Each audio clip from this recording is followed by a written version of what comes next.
ஒரு ராஜா தன் ராஜ்யத்தை பார்க்க வண்டி ஏறி புறப்பட்டார். ஒரு கிராமத்தின் பாதையில் போகும்போது அவருக்கு மிகவும் பசி எடுத்தது.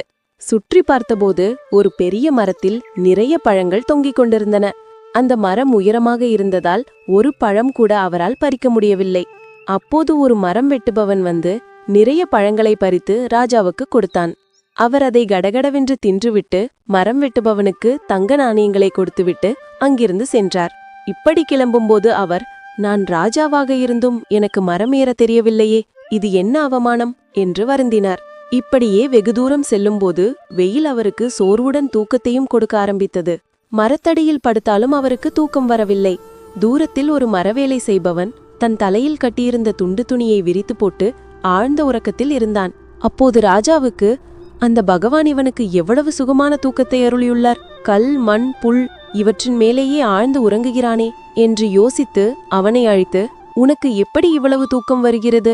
இந்த மண் தூசியில் எனக்கு உட்காரவே மனமில்லை என்றார். அப்போது அந்த மரவேலை செய்பவன், எங்கள் வாழ்க்கையே இப்படித்தான், கஷ்டப்பட்டு உழைத்தால் உடலுக்கு களைப்பு ஏற்படும், அப்போது எங்கே படுத்தாலும் தூக்கம் வரும் என்றார். ராஜா மேலும் பயணம் செய்தபோது ஒரு நதி தெரிந்தது. ராஜாவுக்கு நீந்த தெரியவில்லை. அங்கே சின்ன பிள்ளைகளெல்லாம் தண்ணீரில் நீந்தி விளையாடிக் கொண்டிருந்தனர். இருட்டத் தொடங்கிய போது ராஜா நதியை கடந்து அரண்மனைக்கு செல்ல வேண்டியதாயிற்று. உடனடியாக அங்கே இருந்த மக்களை அழைத்து, என்னையும் வண்டியையும் இந்த நதியிலிருந்து தாண்டி அந்த கரைக்கு அழைத்து செல்லுங்கள் என்று கட்டளையிட்டார். மக்கள் எல்லோரும் ஓடோடி வந்து ராஜாவை சுமந்து நதியில் நடந்தனர். மேலும் மாட்டு வண்டியையும் இழுத்துக்கொண்டு போய் கரை சேர்த்தனர்.